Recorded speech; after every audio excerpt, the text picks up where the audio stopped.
Johann Sebastian Bach.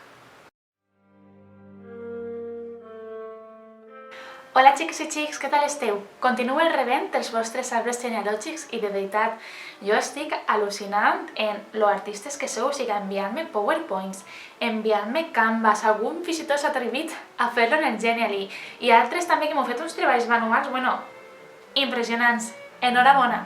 Avui anem a continuar amb el període que havíem començat en l'anterior classe, el barroc, i ho anem a fer amb un compositor, possiblement el més important o dels més importants de tota la història de la música, que és Johann Sebastian Bach.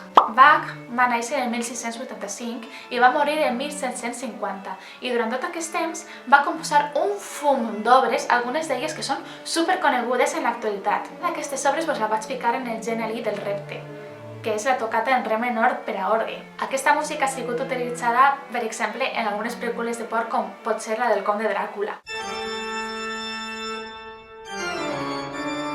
Bach va ser mestre de capella. Un mestre de capella és com el més top del que podia ser un músic en aquesta època. O sigui, si tu eres mestre de capella, eres com super pro i super guai en aquesta època. Un mestre de capella el que feia era composar obres per a una església o per a, per exemple, un aristòcrata, un príncep, un noble.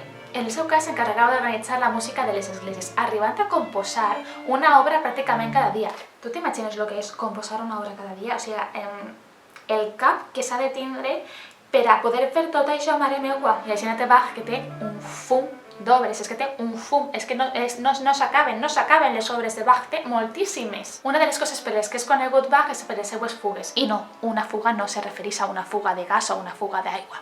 Les fugues són com una espècie de cànon extreme, a moltes veus, tu imagina't, la gent que va al cor això ho sap. Quan cantem en un cànon, en veritat que els dividim en diferents veus i és una mateixa melodia que se va repetint. Doncs ella aquestes melodies les intercanviava, les mesclava, feia el que volia amb elles, que tu diries, això sonarà a rayos. Pues no, xica, feia que tot sonara preciós. Per tant, podem concloure que Bach era una persona almenys prou intel·ligent. Tant que va crear un enigma amb el seu nom. Per a algo me teniu a mi, jo vos el vaig a explicar. Vale, alajo.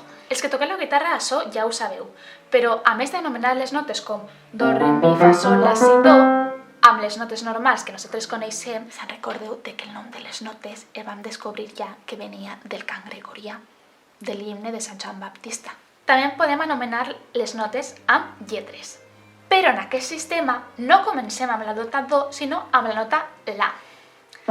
La seria A, B seria si bemol, do seria C, re seria D, mi seria E, F seria fa, i és superfàcil, sol seria G i la tornaria a ser A.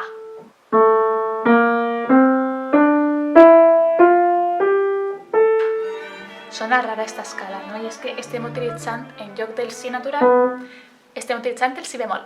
Però els que són músics ja sabeu el que és un bemol, però els que no són músics tranquils, que ja ho donarem més endavant. Però bàsicament un si bemol és com un si, però desunflat. Aleshores, Bach va agafar aquest sistema d'anomenar les notes per a escriure el seu nom en alguns motius musicals. Així, el nom de Bach, que encara que soni G al final, s'escriu amb CH, sonaria. La B de Bach seria si bemol. La A seria la. La C seria do. M'he quedat sense lletres, no? I la H, què? No s'havien quedat en la G en el sol? Pues Bach va dir, pues m'agafe la nota següent del si bemol, que seria el si natural. B, A, C, H.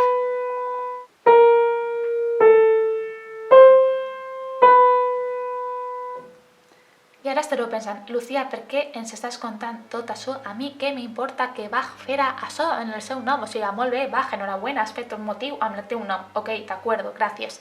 I és que nosaltres anem a crear també el nostre propi motiu. Si se'n recordeu de l'escape room que vam fer d'Euterpe, vam utilitzar una plantilla en la qual cada lletra era una nota musical. Quan vam fer l'escape room, jo vos vaig donar una partitura i havíeu d'esbrinar quin era el missatge que havia deixat Euterpe. En aquest cas ho anem a fer diferent. Aneu a agafar els vostres noms i de cada lletra aneu a treure una nota.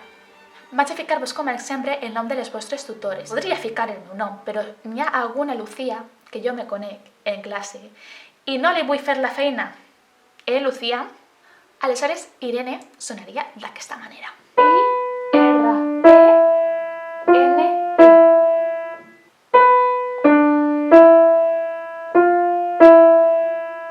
La melodia de Colo seria la següent. C-O-L-O.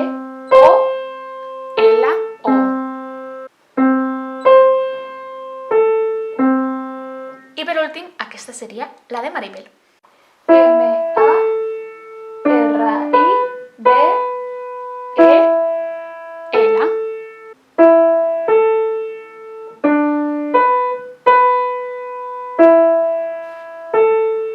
Què és el que aneu a fer aquesta setmana? Aneu a transcriure el vostre nom Enigma en la partitura que vos vaig a deixar en la fitxa.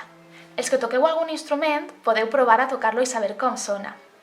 Els que no toqueu cap instrument no passa res, perquè si voleu saber com sona, el que vaig a fer és deixar-vos un enllaç per a poder tocar un piano virtual on fica el nom de les notes, lògicament, per a que podeu tocar-lo. També vos vaig a deixar, si voleu, un enllaç a una pàgina web on podreu crear la vostra partitura de forma digital. Aquesta web és superxula, això sí, cal registrar-se, és totalment optatiu. Però, si l'exploreu, veureu que tindreu un munt d'instruments per a poder provar i a més podreu escoltar la partitura. Si feu la partitura però no us aclareu amb el piano o amb la pàgina web, però sí que voleu saber com sonaria el vostre nom, envieu-me la versió i jo vos enviaré la gravació de com sonaria el vostre nom. Ja sabeu que podeu escriure i preguntar-me qualsevol dubte pel meu correu electrònic, estic a la vostra disposició. Un beset molt fort.